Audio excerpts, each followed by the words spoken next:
Hi, everyone. My name is Benno Papari, and this is the Songwriters on Process podcast. Since 2010, I've interviewed over 300 songwriters about, well, their songwriting process. I don't care about favorite cities, tour stories, favorite foods, or anything like that. My goal has always been to treat songwriters the same way that we treat poets and more traditional prose writers. They are writers, plain and simple. In these interviews, we go deep into the specifics of the writing process. This is no, hey, do you start with the lyrics of the music type of interview. Now, a little bit about me. I'm not a songwriter. In fact, I've never written a song in my life. I have a PhD in English language and literature, and I'm a former academic. So as a prose writer, I enjoy exploring how my process intersects with those of songwriters. This is an intelligent conversation about writing between two writers, and that, of course, means we talk a lot about books. The site features interviews across all genres, from metal to jazz, from country to that big category known as indie. You'll find a couple of A-list actors on the site and several members of the Rock and Roll Hall of Fame as well. Now, I select songwriters to interview who fit into one of two categories. One, do I listen to them already? And two, if I don't, would they make for a compelling and intelligent interview? You can find these interviews across all podcast platforms, as well as at songwritersonpodcast.com. Do you have an idea for an interview or a comment about the site? Hit me up at ben@songwritersonprocess.com. Thanks for listening and enjoy. And today we have MC Taylor of Hiss Golden Messenger on the podcast. This is the second time I've interviewed Taylor. The first was in, I believe, 2017. And to this day, he is still the only songwriter to talk about how much they love haiku. We talked about it in this episode too, but last time we did too. I'd never heard that before. So here's the thing about Hiss. The band received a Grammy nomination in 2019 for their album Terms of Surrender under Best Americana, the Best Americana category. And but if you go to their Wikipedia page, and I'm not saying Wikipedia is certainly necessarily an authority, but the genre it's listed as is in the column on the right. I'm reading this: indie folk, blues, alternative, country, country rock, and then the musical style. They said in the actual entry, folk, country, dub, country soul, rhythm and blues, bluegrass, jazz, funk, swamp pop, gospel, blues, and rock. That I bring that up because one of the things we talked extensively about is the getting pigeonholed into the type of art that you create and how it's important. And I wrote this down because it's an amazing quote, what Taylor told me. He said, surprising yourself is the only way to stay inspired. But that sense of maybe a little bit of frustration at Hiss being Hiss Gold Messenger being kind of pigeonholed with that Americana label, and talking about how freeing it is to break away from that and to create other types of art. And he does that under other, as you'll hear in the podcast, he creates art music under other names as well, really to kind of break free of that and to stay inspired and fresh and create other types of music. So the other thing I want to say about this, and I love this interview, is whenever I'd ask him a question, there's an incredible depth to his responses. It wasn't just answering my questions. It was, I would ask a question and he would pause for a couple of seconds and dead air because he's thinking about the response. He's thinking about the quality of his response. And that's why the responses are so deep. It was not just answering the question. It was then wondering why he does the thing that he does. When I would ask him various things about his process, but just the depth of the responses. Just like, again, this is on video. We do these things on Zoom, but you could just see him thinking and pondering, and I appreciate that so much. So both conversations I've had with him have been fantastic, and of course we talked. He reads every day. He reads. I mean, I think I read a lot. He puts me to shame. He reads every day in the morning and at night, at least. But morning starts the day reading, ends the day reading, and his entire family does that. That's amazing. But hey, listen, when you read that much, you write great lyrics. Those things are connected, and you can see that here. I'm a big fan of him and of the music, so this was a lot of fun. So with that, MC Taylor, welcome to the podcast. All right, let's get started. So, I always start by asking how important is it to create in some fashion every day? I mean, I feel like when I read interviews with prose writers, prose writers are pretty set on you got to do something every day. But I find that songwriters tend not to necessarily feel that way. It's more of a, some of them think it's more of a don't push it. It's a write when you feel inspired kind of thing. So where do you fall on that spectrum of writing every day in some fashion? Yeah, I'm not sure that I believe in that for myself, because experience has taught me that when I set up a schedule that requires me to like put pen to paper and fingers to guitar every day, I quickly create an expectation in my brain that I need to be completing something, which then makes me start thinking about what the life of that thing might be within my catalog of songs. And that can create issues for me, because I feel like later on, the songs that have been written on a schedule like that feel more forced in some way. I think that, and I don't really like that. Some other people listeners might not hear that, but I can hear it, and it's something that kind of like rubs me the wrong way. That said, I do like try and leave myself open to the possibility that something may get written every day. I'm certainly like jotting little things down in my notebook or phone every day. And I'm certainly around music. I feel like this is an important piece for me. I'm certainly around music and engaging with music, not necessarily my own music, but engaging with music every day. I'm definitely an omnivorous musical listener, and I feel fortunate to like still have that fire as a music listener this far into my life, and this far into my life as a musician. I still feel really inspired by music, not my own music, and not even necessarily the process of creation, although I can't help but listen to music with an ear towards like how that artist made that music. But, I'm surrounded by records here. My whole house is full of records. I'm buying records all the time. I'm always listening to stuff. Most of it at this point in my life, outside of the genres that people might think are the Hiscold Messenger genres.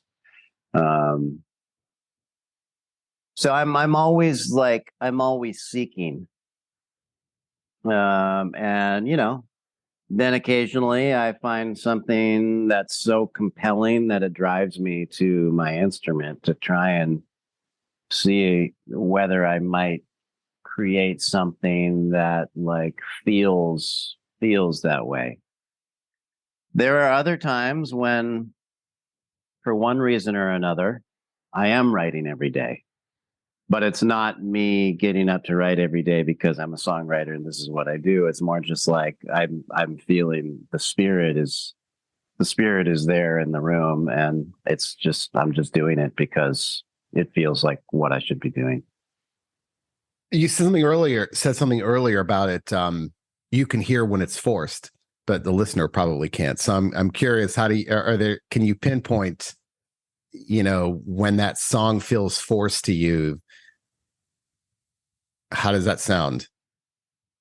Um, I think it's probably mostly um,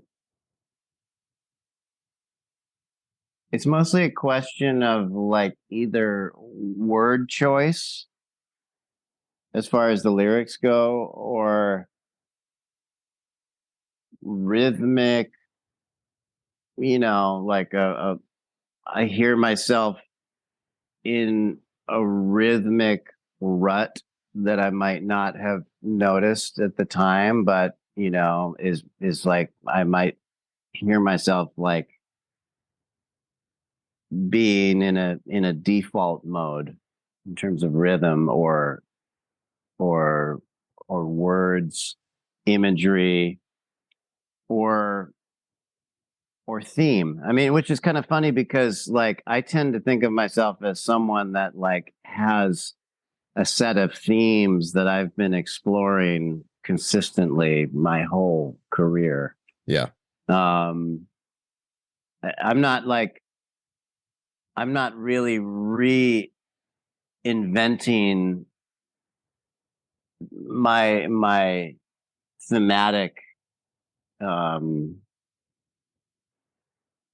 what my themes are. I don't really want to. I don't feel the need to, because like they feel so vast to me. Um but I feel like when I'm hearing something of mine that feels forced, it feels like I'm addressing my themes in a way that I've already done. Hmm. And I'm curious if the word choice, like, would the word choice kind of feel stale? Do you think there's more cliches that you're not reaching for new things? I'm one. Yeah, I think so. And it's not even that like the word necessarily has to be fresh, but it has to feel fresh in the context of the song. Hmm. So, I was reading a review of Jump for Joy this morning, and it talks about um, the song I Saw the New Day, which is the third song on or uh, second proper song on the record. And I think the review was sort of suggesting that the phrase "I saw the new day in the world" was somewhat like anodyne. And um I was thinking, yeah, on paper, if you just saw that line on paper, yeah, I could understand how that might feel like so wide open as to be almost meaningless. But in the context of the song, it's actually it to me, at least as the writer of it, it feels there's a sharpness to it. I mean, I chose that line intentionally and for a very specific reason. Um, so all that to say, you know, if I'm thinking about like word choice, yeah, it has everything to do with context, because, sometimes the plainest words feel like they're the right words to me. I mentioned I interviewed Jerry Harrison of the Talking Heads, or sorry, Talking Heads. I didn't realize it was just Talking Heads, not the Talking Heads. Uh-huh. And he said something. What we're talking about, he talked about how the use of cliches can be so powerful in songwriting. And I said, wait a minute, like, as someone who taught writing, I would never tell my students to use cliches. It's stale language. But he really challenged me on that with songwriting. And he said that cliches can be powerful. And I think he said Jonathan Richman uses cliches really well in his songwriting. And I never thought about that before, because I think we're so conditioned to think of that plain, ordinary language as just being lazy. Yeah, I mean it's tricky. But I think I think he may be right, because there are so many mitigating factors to cliche. It Yeah. has everything to do with voice, and voice being part of the context of how the quote unquote cliche is being deployed. It's kind of like, I don't know. I think about like a lot of if we're kind of like if I'm shifting right now between like cliche into like plain language, right? Yeah. Sort of unadorned language. I think a lot about, and this is something that has like inspired my own writing for forever. I think a lot about like some of the classic. I bet we even talked about this years ago. But I think a lot about some of the classic like Japanese haiku poets like Buson, Issa, Basho, who really relied on the way that the like plain words played with one another to create something that was greater than the sum of the 17 syllables or whatever it is. And I feel like I sort of take that as inspiration too. I mean, there are some times when I'm trying to think poetically in terms of word choice, and there are some times when I'm challenging myself to think in plain language and see whether I can create something, whether I can create a poetic atmosphere out of some combination of plain words. Just not like something. Never like talked about this in any kind of interview because like nobody cares. But it is it's part of the process on a granular level. If you're someone that is working with words, and in terms of like the lyrical component of what I do, I think of myself as a poet, and that's Mhm. not like, it's not me, you know.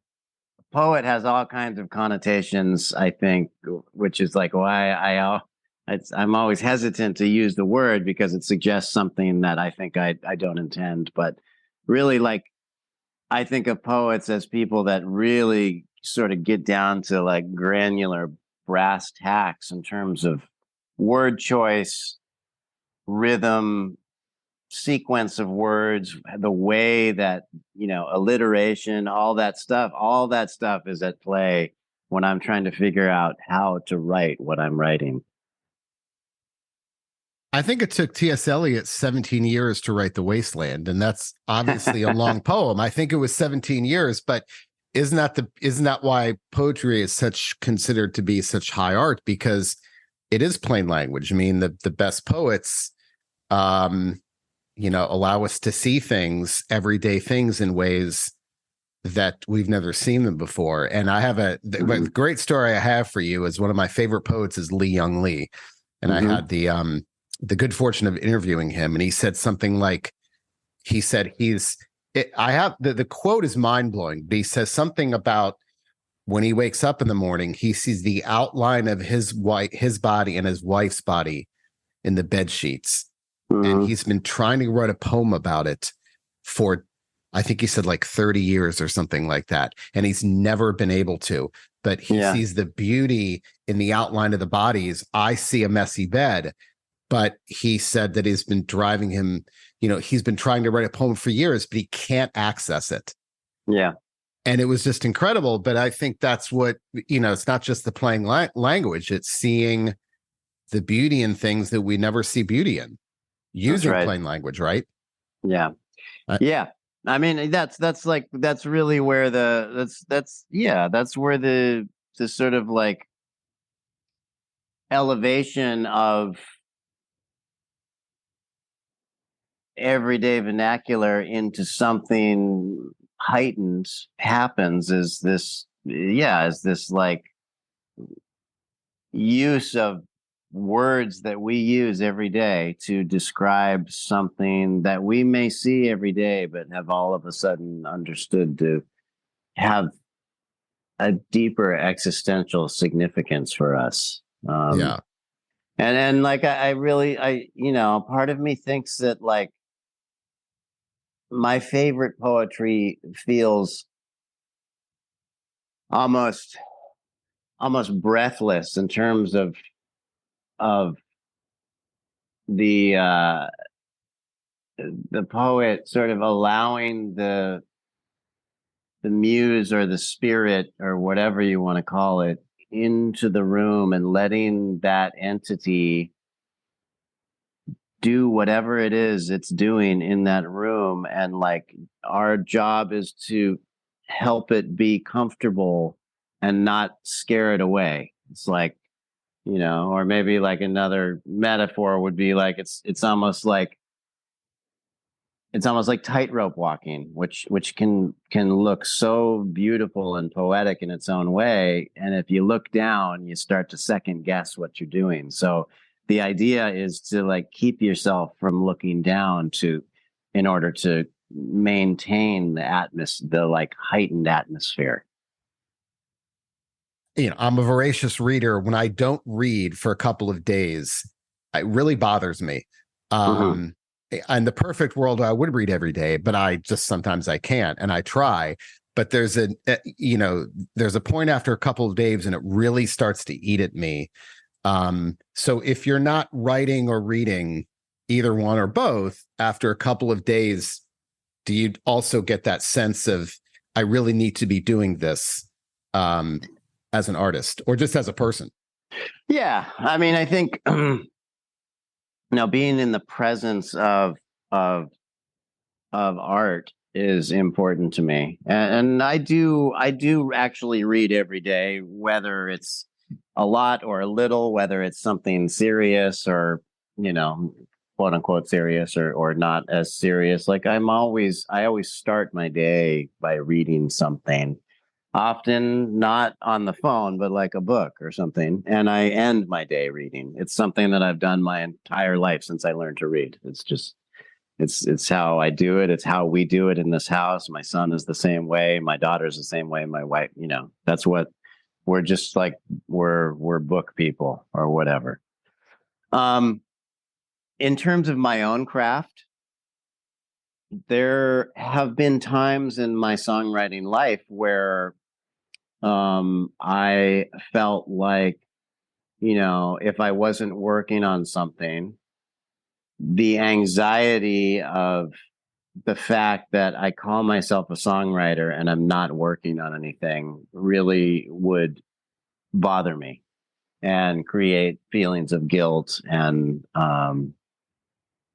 amplify my imposter syndrome. And I don't think that I function that way anymore, because I think I've shown myself that when it's time to show up, I can show up and I can do the work, and I have certain ways that I'm comfortable working, and I also understand when I need to push myself into a new place. I feel like, while it's very hard / impossible for me to be objective about what I'm doing, I do actually know when I'm heading for one sort of ditch or another creatively, or when I've sort of worn a rut in the road that and I need to maybe find a new road. You mean that's so? How do you know that? Is there a point of that's interesting? How do you know? Do you mean actually when you're writing, you feel like, oh, this isn't happening. I shouldn't be pushing this anymore. Yeah. Sometimes it's that. Sometimes it's that. Sometimes I will understand that that's happening, but I will I'll finish the song anyway because we've already made it this far. Let's see what happens in the last verse or the last chorus, or maybe there's a bridge that might spice things up. I think what it is that not as precious about my songs as I once was. I'm not as scared that the I'm not as scared that the craft may desert me somehow. And I think that also is the reason why, in the past 5 years, I've become much more comfortable doing things like co-writing with people. I generally don't co-write songs for Hiss Golden Messenger records because I still think of Hiss records as these very personal vessels. Although even on a couple of the last Hiss records, there have been some stuff that I've written at least a little bit with other people. But at this point in time, I think of myself as a songwriter that generally knows how to do it, that has certain ways of doing it that are certainly different from the ways other people do it. But like, if I walk into a room on a co-write session with another established songwriter, like I can hold my own, not in a chest thumping kind of way, but I'm just confident in whatever it is that I do, whatever the specific type of songwriting that I do. I mean, you're asking, how do I know? I mean, it's sort of like going back to the word choice thing. You can just kind of hear it and go like, I feel like I already have a song like this. Like, I feel like I did something like this in the past and it was more successful. It sort of like hit the target a little bit better than what I'm doing now. Sometimes I have to write a few of those to get to the place that I'm trying to get to. And then I understand like, oh, okay, those 3 songs before that kind of all sounded the same and they all sounded like another song I've already written. That was my way of ending up at this place, which actually does sound to me or feel to me like something new. And, over the past couple of years, I have undertaken projects to really shake up the way that I think about music. So I made this record under the name Revelators, which you might not have even heard. But this Revelators record came out like a year or two ago. It's a collaboration with my friend Cameron Ralston, who lives in Richmond. It's non-lyrical. It's like a free jazz record, basically. It's like a sort of cacophonous, grooving free jazz dub record with no lyrics and no singing. And I'd always wanted to do something like that. The music that inspired me to make that record has always is like such a big part of my DNA and it only creeps into Hiss records in sort of subtle ways. And I just thought like, I need to do this. I need to get so far outside of my comfort zone. Just because it sounds fun to me. Like I need to step into the total unknown. And I would say actually making that record was really the biggest inspiration sonically for like what Jump for Joy became. Just because it forced me to reckon with a lot of self-imposed musical boundaries that I sort of have erected in my musical life for really no reason. I think for me, I mean, again, I'm a prose writer, never written a song in my life, but I do find, though, you would talk about differences and kind of switching things up and making things fresh. And I'm talking about the specifics of my writing process, but when I never write and revise in the same chair. That's my thing. Like I always, It's got to be different. The closer I am to the writing process, when I revise, the harder it is. So I'm that's how I keep it fresh. Like I separate those things entirely, the exact opposite. Yeah. And I find that, I have a chair I write in, a chair I revise in. And if I'm not feeling it in the chair when I'm writing, I go to another room. Yeah. Again, that's different from what you're talking about, but at least it kind of reminds me of at least but my own not, process. not really though. I mean, it's like the same. Yeah, it's the same kind of idea. Like let's place ourselves in a different place, whether it's like, a different physical place or not. Like I think the idea is about the same. Let me be in a place that, yeah, let me be in a different place. And also let me, I mean, in terms of what you're talking about, let me subject the material that was written in one place to the effects of a different physical place and see whether it still stands up.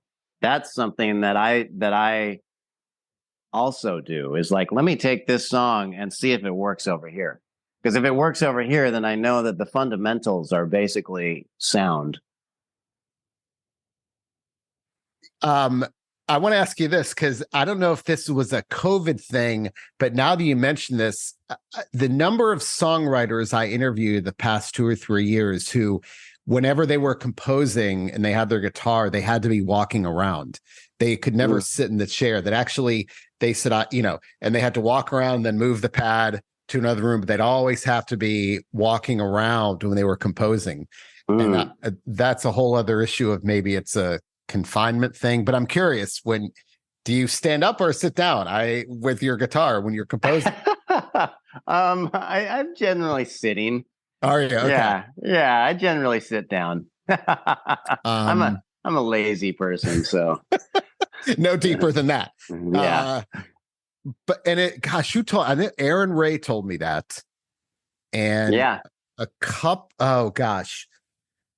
Kevin Morby, I think, told me that too. And I think it was, then they found that I think the footsteps even created like an additional layer of rhythm or something. It was, yeah, I mean, it makes sense to me. I can see how that would be the case. I don't particularly do it, but yeah, COVID was a time of walking.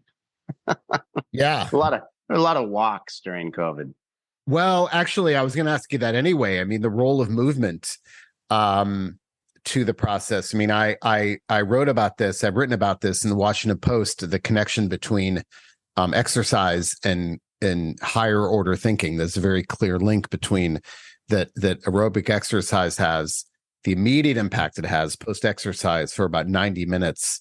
So here's this, and it's been replicated in the lab. But I'm a big runner, and I'd find that I was coming back from runs and feeling inspired to write. So the research has been done extensively. What they found was they put people on a treadmill for 20 minutes at 60% max heart rate, which is not much more than a moderate walk, and then administer a battery of tests to them afterwards. And those people always scored higher than people who weren't on the treadmill, because there's a chemical in the brain called brain-derived neurotrophic factor that gets secreted just through exercise. And the benefit lasts about 90 minutes post-exercise. And what they found was that the ideal is 30 minutes at 60%, and 60% heart rate isn't much more than a moderate walk. So the good news is it's not dose responsive. So 60 minutes isn't twice as good as 30 minutes. 90% max heart rate isn't better than 60%. But there's a couple caveats. The exercise has to be something that requires as little brain power as possible. So they found the effect gets negated if you're walking in an urban environment, as opposed to because you're trying not to get hit by cars. They've also found that treadmills are not as effective as, let's say, bikes, because in a treadmill, there is an issue of balance. You're trying to maintain your balance. And if you're doing anything like reading a book or playing Wii Fit or anything like that, the effect gets wiped out. And also, I've written about this with the effect it has on kids too. You have kids, I have kids, and that schools should not be getting rid of recess and things like that, but because the benefit with kids is just as powerful. So, and real quick, what I found in my research was that some school systems now are dropping kids off on the bus about a half mile, 3/4 of a mile before the school, and the kids walk to school. But they're finding benefits to that. I believe it. And it's amazing. And so I'm curious. I mean, you said that COVID was a time of walking, but I'm curious if movement does play a role in your process. I mean, movement plays a role in my life for sure. I go to the gym 6 days a week. Yeah. And I'm doing like purely aerobic. So I don't know if this, if what you're talking about applies to what I do, but I suspect it does. I go to the gym 6 or 7 days a week, always in the morning. The type of exercise I'm doing is aerobic cardio. It's all aerobic and cardio. And like I sweat like crazy every day. And I'm not playing games or anything on my phone while I'm doing it. I don't think I could. It's like it would be too hard. I feel like movement, and I've been doing this for a while. I mean, I've always been an active person, and I feel like I've really notched up my exercise in the past 2 years, probably. I think it makes my brain function better. I think it makes me feel better as a human. It tamps down my anxiety, my slide towards hypochondria. No question. Like every little tick of the heart doesn't feel like an impending heart attack to me anymore, because I know that like I'm taking care of myself. And so existentially, it's hugely impactful, just in terms of like being in a good headspace.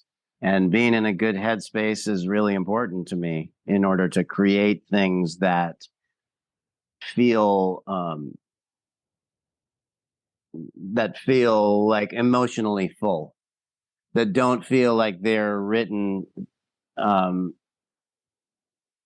figuratively and literally in A minor, but actually, the chordal qualities of of the stuff that I write when I'm in a good headspace are just richer, like richer and deeper. And I know this is true, because again, like I have examples of it.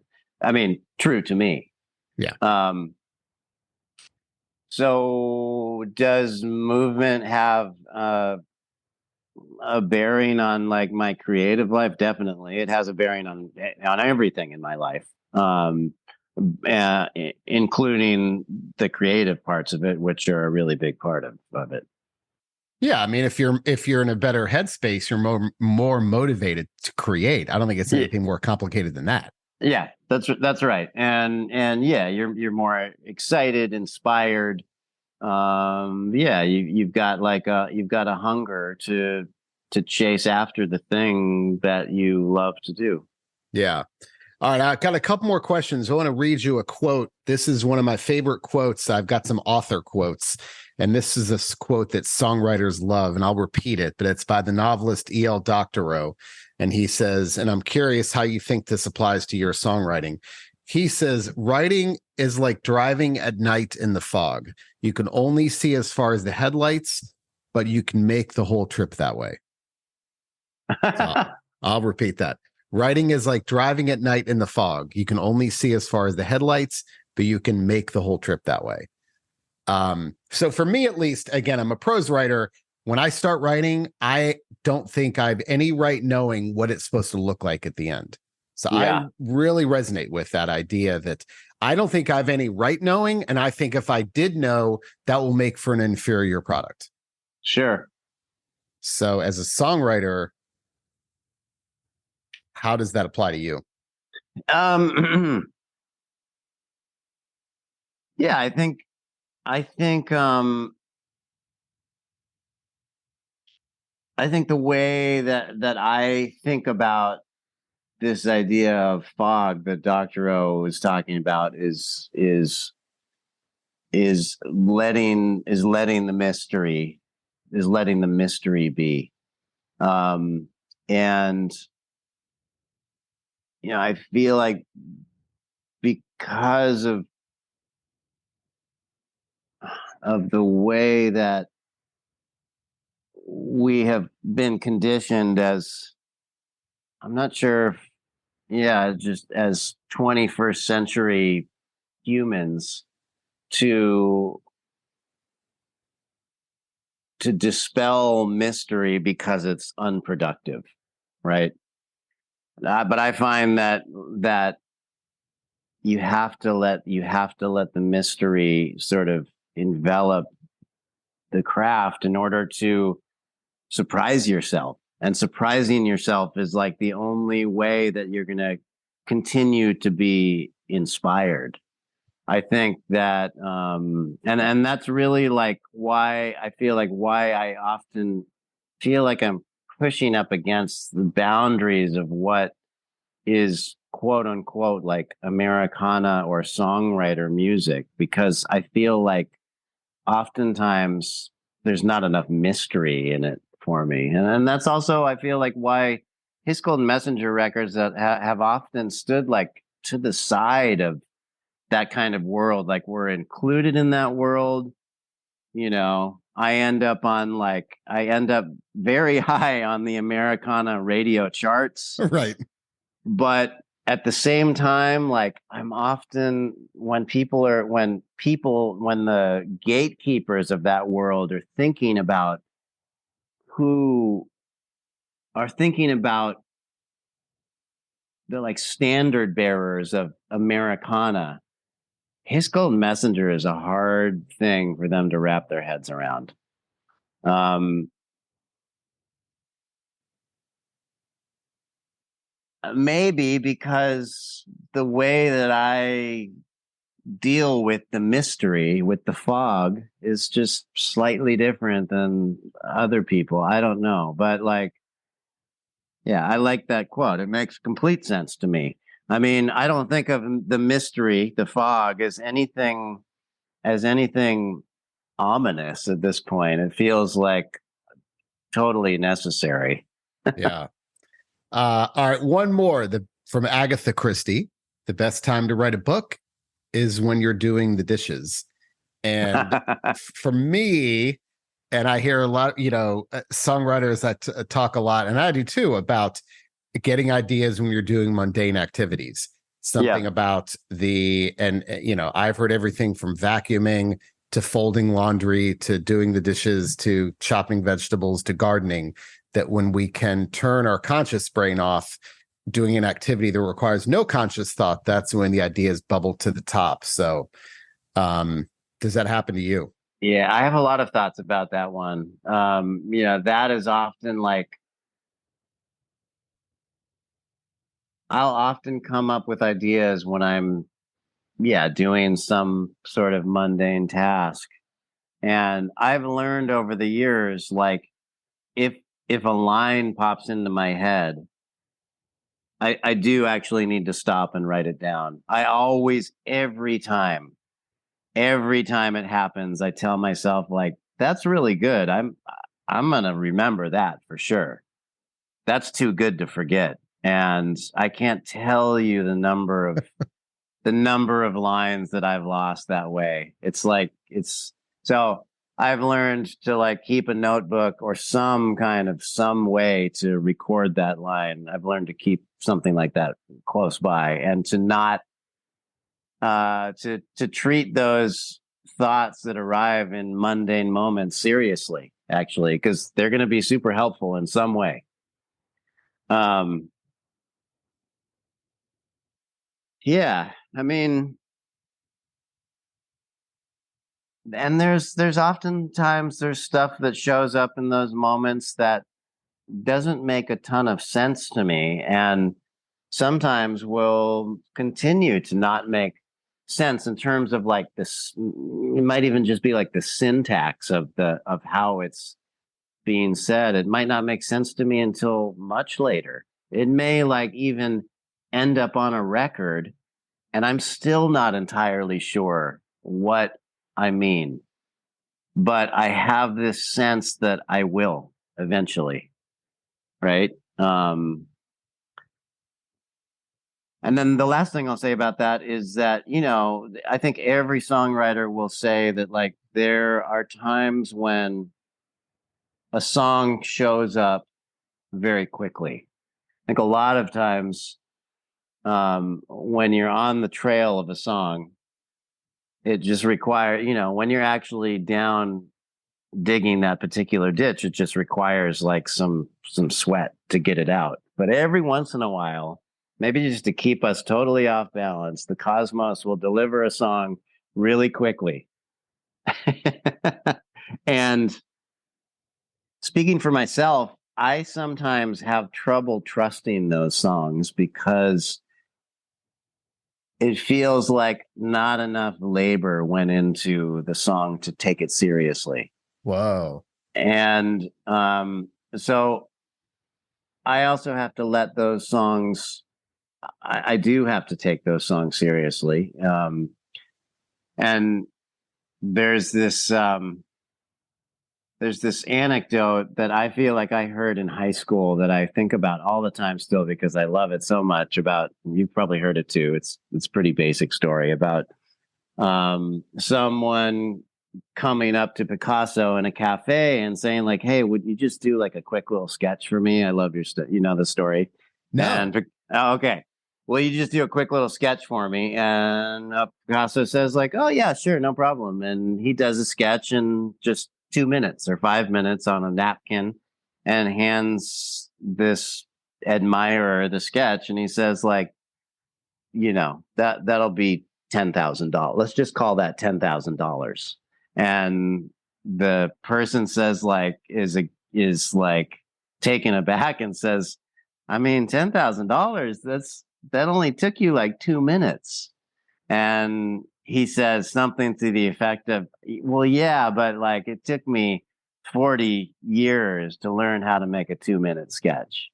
And so like I do, when a song arrives quickly, I need to like sort of think of it through that lens, which is like this particular song came fast, but the reason that it came fast is that I've been putting my brain to composition for 30 years. So a song like 20 Years and a Nickel, which is the first song on this new record, Jump for Joy, is a song that arrived, in probably 20 minutes. That wasn't the case with any of the other songs on the record. And I really wasn't taking it very seriously. It wasn't until it started to like bump up against the other songs on the record that I realized that like the way that the sort of like thematic friction and sort of like, yeah, the thematically it worked really well with the rest of the songs. But there was a while where I was like, I mean, this is just some little thing. This is not a real song. It came way too quick to take it seriously. I've never thought of it that way. That's just, not trusting it because you feel like that was too easy. Yeah. Wow. All right. Last question. I just finished reading the Jennifer Egan book, Candy House. It's a sequel to, Return of the Goon Squad. Return of the Goon Squad, Visit from the Goon Squad. But anyway, great book. So, and I know obviously you're a voracious reader. So besides the haiku, because I know you're a haiku fan, we did talk about that last time. Fiction writers, who are you leaning towards now, or what kind of reading are you doing? Oh, well, I feel like much like my music listening, my my reading sort of runs in seasonal cycles. So like summer months, for whatever reason, maybe it's because like I have this like notion of like there being such a thing as like a beach read. um I feel like in the warm months I am reading a lot of like mystery and detective stuff. So like um Donald Westlake, um Ross McDonald, who, like, for my money, is one of the greatest American writers that ever lived. Um, um, I read a lot of like George Simenon, so a lot of like the Maigret novels is just, there's a certain like elegance to those, but also like a certain sameness to them. Like I've probably read 30 of those books and I couldn't tell you the plot of a single one. The atmosphere is like what I'm chasing. Um, gosh, what else? I mean, I think because I've read so many noir books, but I'd never read any Raymond Chandler, which is Really? yeah, which is sort of strange. It's like I started at the end. And so this summer I read like three Raymond Chandler books in very quick succession and was like, okay, that was clearly a missing piece of the puzzle for me. Like that, I still maintain that Ross McDonald is a superior writer, but he wouldn't exist with Raymond Chandler. Um, Yeah. And then but I needed to give the mystery needed to give the mystery stuff a break because like it really started to feel like I was reading the same book over and over. So um I'm currently rereading the book Masters of Atlantis. You know this book? I've heard of it. Masters of Atlantis is I think it might be the last book by Charles Portis, who wrote Okay. True Grit and Oh, yeah. um and it's a profoundly funny book. And like I wouldn't say that like comedy in books is a thing that I ever really seek out, but like this book is like laugh out loud funny. Hmm. If so so that's what I'm reading right now. Have you read any S.A. Cosby? Do you know S.A. Cosby? He wrote No. Razorblade Tears, Blacktop Wasteland. He's from rural Virginia. Um, and he writes these kind of detective slash crime novels. Not crime. It's crime, but it's not from a mystery point of view. And Stephen King wrote about him he's been on NPR, but Stephen King gave him a glowing review in the New York Yeah. Times. But Yeah. he's from rural Virginia, and they're making Razorblade Tears, I think, into a movie, but it's about these two guys, these two ex-cons who get out of prison, and they find out that their sons, they get out of prison for hard crimes, and their sons are lovers and are murdered together. And the police won't solve the crime, have no interest in solving the crime. So these guys go try to solve it themselves. Oh, And cool. but he's amazing. And true, I mean, in full disclosure, I've interviewed him, and he's an amazing interview. But it's a great book because it's really this kind of, it takes place in rural Virginia, and you don't have a lot of books taking place in rural Virginia. And that kind of, country roads and fast cars and things like that. It's fantastic. S.A. Cosby. Okay, I'll have to check that out. I mean, Yeah. I love like I love things that work within a genre, but then start to push out against whatever the rules may be of that genre. That's why I love detective fiction.